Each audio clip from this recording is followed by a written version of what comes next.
ជំរាបសួរពុកម៉ែបងប្អូនទាំងអស់ជាទីគោរពអានថ្ងៃនេះខ្ញុំបានមកចុះជួបបាទអ៊ំស្រីដែលគាត់មានភាពលំបាកបាទលំបាកនិយាយលែងចេញបាទដោយសារតែគាត់ត្រូវរ៉ាប់រងចៅទាំងអស់9នាក់បាទនេះអត់ទាន់ឃើញអស់ហើយពុកម៉ែបងប្អូននៅតែរៀនទៀតបាទ9នាក់ហើយគាត់លំបាកទី1មានន័យថាចៅទាំងអស់គាត់រ៉ាប់រងគាត់អត់មានមុខរបរអីក្រៅពីរឿងអេចាយទេបាទហើយរឿងអេចាយទៀតសោតមួយថ្ងៃបាន4-5ពាន់អញ្ចឹងទៅបាទបានអង្គ1គីឡូ2គីឡូហើយពិបាកក្នុងការចិញ្ចឹមចៅ9នាក់អញ្ចឹងបងប្អូនមើលក្នុងវីដេអូនេះបាទជាសំណួរសួរចុះគោម្ដាយនៅឪពុកទៅណាបាទជំរាបថាមានក្មួយទាំងអស់នេះមានខ្លះកំព្រាឪពុកបាទនៅតែម្ដាយហើយម្ដាយនៅគាត់ទៅរកស៊ីចាំទៅតែមកខ្លួនគាត់អញ្ចឹងទៅ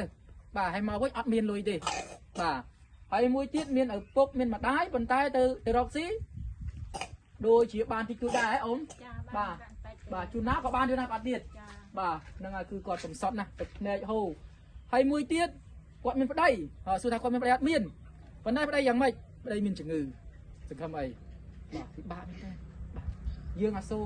រណាដោយមើលឃើញសូម្បីតែខ្ញុំហ្នឹងនៅពេលនិយាយពួលដើមគាត់បាទអាណិតគាត់អត់តែជួបប្រទះចិញ្ចឹមចៅទាំង9នាក់ណា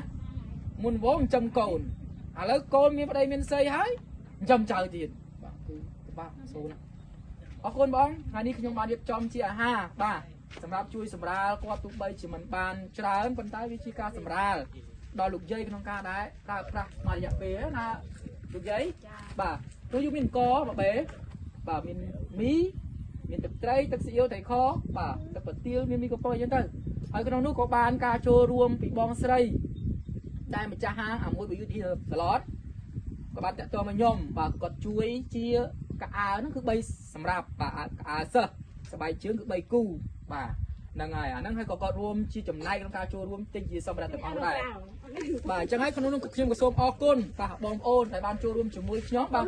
មិនច្រើនទេបាទប៉ុន្តែជាការចែកម្លែកតិចណាស់អញ្ចឹងទៅបាទទី1គឺអរគុណបងសេវាសុផលនិងបងរឿនសវងទី2អរគុណដល់បងម្ចាស់ហាងមួយ Beauty Salon แล้วก็បានចូលរួមជាមួយថវិកាហើយនៅក្នុងការរួមគ្នាទិញក៏ដូចជាសម្លៀកបំពាក់ដែលខ្ញុំបានប្រាប់មិញហ្នឹងហើយនឹងអរគុណទៅដល់បងរដ្ឋថាខុនបាទដែលបងបានចូលរួមជាមួយខ្ញុំអរគុណបងស្រីអូនសឹកអរគុណបងរ៉ាត់គៀ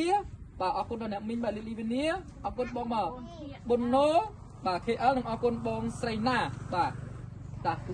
បានចូលរួមជាមួយខ្ញុំហើយថ្ងៃនេះយើងក៏បានចែកម្លែកបាទសល់ហើយយើងចែកម្លែកបាទជូនគាត់ថវិកាបាន50000សម្រាប់ទុកក្នុងការប្រើប្រាស់ផងដែរបាទលោកយាយត្រេកអរអត់បាទដាច់ស្បៀងហ៎ដាច់បាត់ហើយបាទគឺថ្ងៃនេះដាច់បាត់ហើយងាយគ្រូខ្វះប្រាក់ខ្វះការចៅរៀនតែមិនអុយគ្រូណាកង់ខូចអាណាចៅទីរោប្រាក់ទៅរៀនគ្រូវើខ្ញុំអរគុណគ្រូណាបានកបានត្រីទាំងអស់ខ្ញុំអរណាលោកគ្រូបាទទៅមកដាំមានអនផលកសលបងអុយលោកគ្រូបានសុខបានសុបាយសុខទាំងនេះសុខទាំងដើទៅតាណាទៅសុខទៅនោះទស្សនាទេសនាណិតមេត្តាដល់លោកគ្រូផងដូចជាខ្ញុំផងទាំងអស់សុខទាំងអស់គ្នាណានេះគ្រូអាមែនអរគុណបាទហើយយើងឃើញថាក្មួយក៏គាត់មានភាពត្រេកអរសប្បាយអត់ទេកូនបាយបាទគឺទូចញាក់ញក់អញ្ចឹងទៅគឺយើងអាសូរយើងចិញ្ចឹមកូន1 2យើងលំបាកហើយចំណងគាត់ជាយាយចិញ្ចឹមដល់9នាក់តើគាត់ពិបាកយ៉ាងណាចិញ្ចឹមដល់កូនហើយមកដល់ចៅ9នាក់ទៀតបាទគឺយើងអាសូរហើយសំបីតឪពុកបាទទៅបីតឪពុកក៏បោះបង់ចោលយើងគិតមើលគឺពិបាកបាទគឺពិបាកណាស់បាទអញ្ចឹងហើយជួមមុខឲ្យដល់ម្ចាស់ជំនួយតាមរយៈខ្ញុំបាទជូនពរពុកម៉ែបងប្អូនឲ្យរត់ទទួលទីមានបានប្រកបបានសមត្ថដូចទៅណាជីវិតសូមឲ្យព្រះអង្គគង់ជាមួយថាសាចំណិចបាទគណៈពេលនេះខ្ញុំទៅតាមរួមជាមួយលោកយាយនិងលោកគ្រូសូមអរគុណសូមជម្រាបលា